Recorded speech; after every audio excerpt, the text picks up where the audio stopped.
Afinal, que tempos são esses que a gente ainda tem que ficar defendendo o óbvio?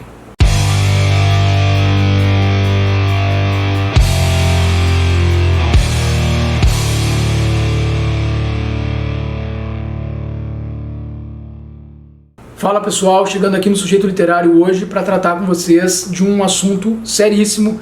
Eu quero ter um papo reto contigo que consome conteúdo pela internet, seja canais de literatura, seja o que for. A gente tem que ter uma responsabilidade aqui para poder trazer assuntos que são de suma importância que as pessoas tenham conhecimento, embora a gente já parta do pressuposto que tem temas que estariam muito bem consolidados na compreensão da humanidade a respeito do que representaram e do que ainda devem representar no imaginário universal sobre aquilo que não se pode repetir.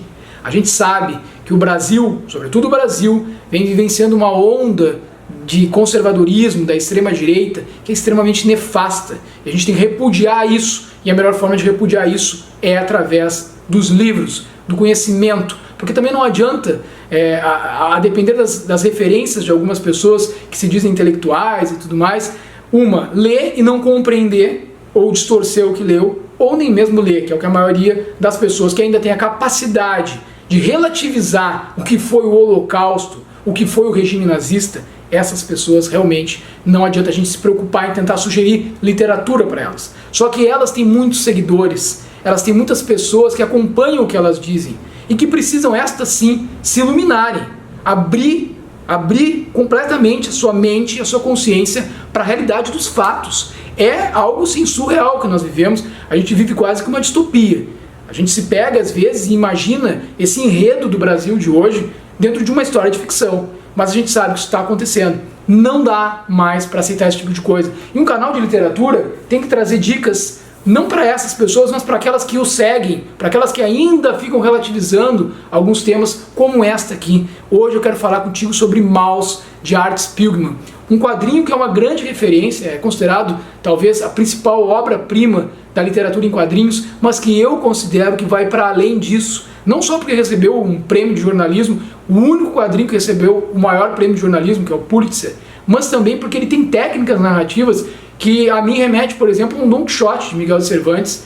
O fato dele conseguir trazer no segundo volume, porque ele foi publicado inicialmente em 2 volumes, então ele traz aqui no segundo volume uma referência ao autor, ao que aconteceu, ao que se desenrolou da história no primeiro volume, igual acontece com o Don Quixote de Miguel de Cervantes. A primeira publicação de Maus, ela veio a público em 1986, depois saiu o segundo volume em 1991, e aí a gente tem uma retomada do próprio autor, que é ao mesmo tempo personagem da história e também aquele que narra os acontecimentos, porque não tem uma história linear aqui nesse quadrinho. A gente tem, na verdade, as entrevistas que o Art Spiegelman fez com o pai, o Vladek Spiegelman, e aí ele vai trazendo esse movimento de retomar também uma memória do pai.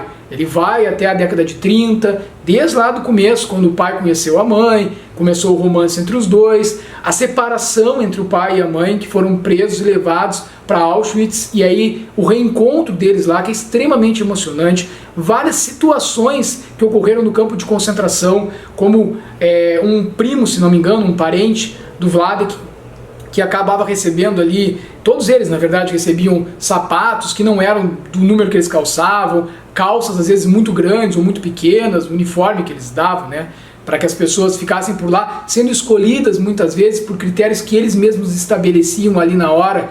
Os da direita vão para lá, os da esquerda para cá, e aí eles eram simplesmente eliminados. E se eles estivessem ali naquele momento com uma calça caindo, tinham que utilizar uma mão para segurar a calça, o pé que deixava ele manco, porque o calçado não servia muito bem, e tinha que ter sempre uma colher na mão, né? Isso aqui ele retrata ali. Dentro do campo de concentração, você tinha a oportunidade de comer naquele momento, e aquela colher tinha que servir para isso. Se tu não conseguisse, perdesse a colher, ou deixasse ela cair, ou apanhava, e até mesmo corria risco de já ser eliminado ali na hora. Eles sendo levados do campo de concentração dentro de um trem, mais de uma semana, sem comer, uns por cima dos outros, sem respirar direito. A forma como tiveram que criar estratégias para sobreviver, o pai narra isso para o filho cartunista, diz que ele teve que se improvisar ali um espaço, tipo uma rede, no teto do trem, as pessoas iam morrendo, tendo que fazer suas necessidades ali, sem poder se alimentar, umas esmagadas em cima das outras, e ele comia a neve que caía pelo teto. E eu acho fundamental que nós possamos resgatar esse tipo de narrativa, de história, que nos conta o que de fato aconteceu na Alemanha durante esse período em que os poloneses, que eram judeus, eram levados a campos de concentração como Auschwitz, e lá eles eram tratados muito pior do que qualquer animal, de qualquer bicho que você possa considerar desprezível, peçonhento. Isso faz parte, inclusive, da propaganda nazista que se fez naquela época. Quem nunca ouviu falar de Joseph Goebbels, que foi o ministro da propaganda nazista de Hitler e que comparava permanentemente os judeus a ratos. Daí o porquê de Maus. Maus é rato em alemão. E aí a metáfora fortíssima utilizada pelo autor, que também aproveitou esse fato de utilizar este animal para se referir aos judeus, para poder fazer a crítica que ele queria na construção da história, os gatos como alemães, os gatos que perseguem os ratos.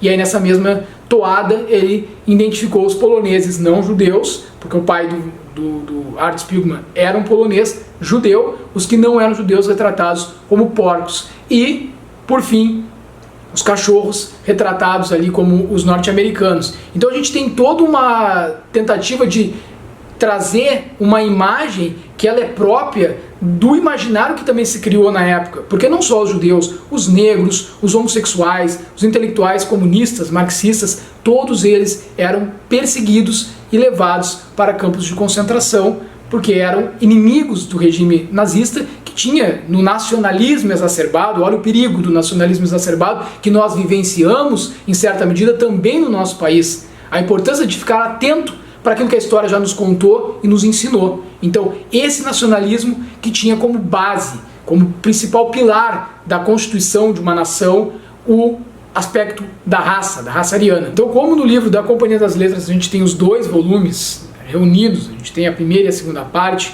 eu queria chamar a atenção também para a segunda parte desse livro, porque ele narra toda essa problemática que envolve o acontecimento histórico da ascensão do regime nazista. Então ele vem da década de 30, passa por esse período, vai até a experiência do pai e da mãe quando estavam no campo de concentração em Auschwitz, e aí ele vai trazendo esse apanhado histórico também de como que isso repercutiu no acontecimento da vida familiar dos pais dele. Ou seja, a mãe do Art Spiegelman, ela veio cometer suicídio. Mesmo depois de ter sobrevivido e escapado do campo de concentração nazista, ela não conseguiu escapar, essa experiência não escapou dela. Ela perdeu muitos familiares, ela desenvolveu uma depressão profunda e ela veio tirar a própria vida em função destas experiências traumáticas. Isso é narrado também pelo autor. A relação dele com o pai, a distância dele com o pai, as manias do pai, um judeu bem característico daquele estereótipo que a gente conhece, o pai do Art Spiegelman, o Vladek, e ele vai falando tudo aquilo que o pai conta para ele e vai trazendo o ambiente, ele nos ambienta. Por isso um trabalho também de jornalismo, um trabalho que abarca uma série de aspectos, de técnicas narrativas, que vai conseguir explorar a relação também familiar do autor. Isso é importantíssimo, porque a gente precisa entender os acontecimentos históricos como algo que não está descolado da relação interna, né, do impacto que o externo tem no interno e do que o interno vai ter também no externo. As experiências sendo moldadas, tanto de dentro para fora quanto de fora para dentro. Então, assim, agora recentemente teve uma discussão lá nos Estados Unidos, no estado de Tennessee, em uma escola que retirou esse livro do currículo escolar sob a argumentação de que o livro continha cenas de nudez e palavrões. Em outras mexidas que eu dei de tentar descobrir um pouco mais sobre isso, falaram também que outra argumentação utilizada teria sido a de que o livro ele conteria esse episódio da mãe do Art Spiegelman de suicídio e que isso não seria interessante ser levado para a sala de aula, né? Se tratar do suicídio em sala de aula. A gente tem que ver a abordagem que o livro dá para isso, a dimensão que é dada para isso e a dimensão que a escola está dando para essa questão também dos palavrões e desse episódio de nudez que eles referem aqui. Eu acho que esse é o tipo de livro que ele tem que ser incluído, com certeza, não só nas escolas norte-americanas, como nas nossas escolas aqui. Nos Estados Unidos tem surgido cada dia mais grupos de supremacistas brancos que adaptam a ideia da raça pura, ariana, que nasceu lá na década de 30 com o nazismo, para o contexto norte-americano. E isso acontece também no Brasil. A gente sabe que isso acontece. Tem pessoas sendo descobertas, denunciadas aí no esgoto da internet, com sites, blogs, enfim, a gente já acompanha alguns desses acontecimentos, pessoas identificadas e presas. Jamais permitiremos que volte a acontecer o que aconteceu na história da humanidade em se tratando de regimes totalitários como o nazismo. Precisamos estar atentos e fortes, e unidos, e munidos de conhecimento, porque os fatos históricos não podem ser distorcidos ao bel prazer de seus interlocutores. Leiam Art Spiegelman, leiam Maus. Essa é a dica do Sujeito Literário de hoje. A gente se vê na próxima. Até mais. Tchau, tchau.